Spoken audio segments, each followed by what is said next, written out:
Hey guys, it is Monday, it's not October, it's November 11th. I'm sorry, time is flying. We are in Genesis 11 on 11.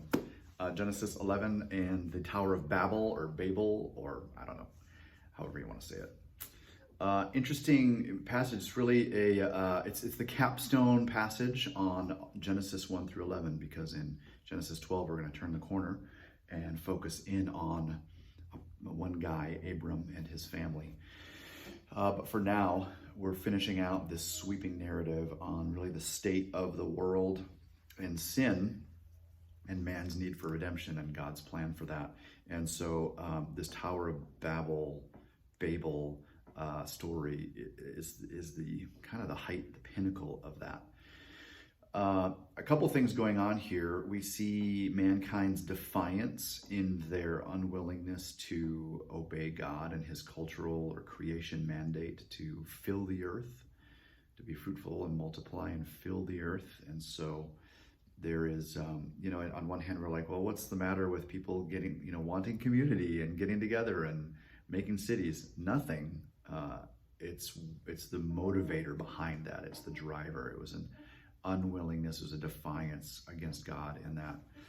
And in building this tower, most likely was this ziggurat. So imagine like a Mayan temple is kind of a ziggurat,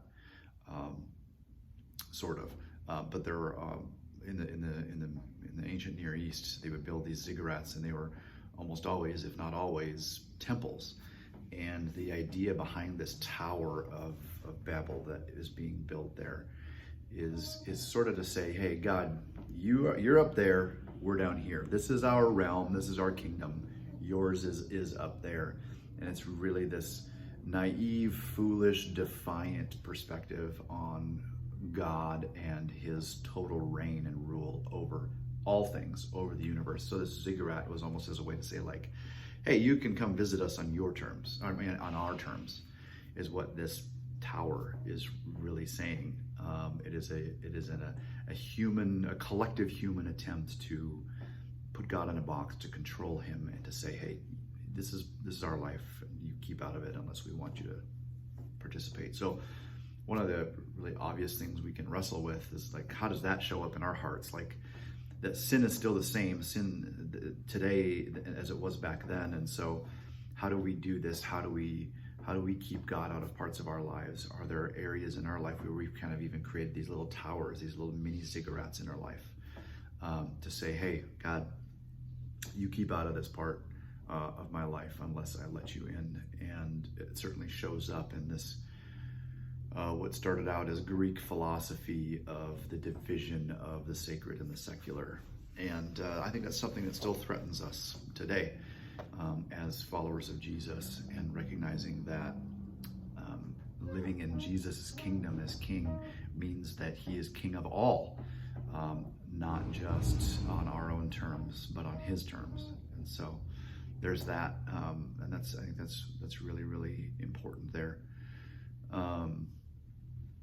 So then the other thing is just this defiance against God to disobey him, and so God confuses things. And I think we can tend to see that and look and go, gosh, what was God just sort of having a bad day? Was he feeling particularly insecure about this, that, or the other thing? What if the people, they're capable of anything? What if they could just take over power and control from me?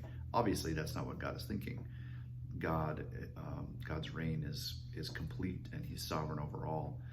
What we need to dig into and see is this scattering people by confusing their languages as an act of mercy, as an act of love, in really keeping people from the ultimate demise of their own sin and selfishness by scattering them and not allowing them to create the separation on their own terms. So again, there's good application there when we start to question God's motives towards us.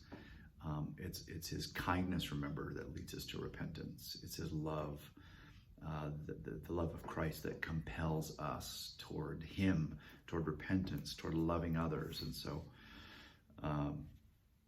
so lots of good stuff there, I think, to talk about and understand. So let me know if you have any questions, and we'll see you sometime this week.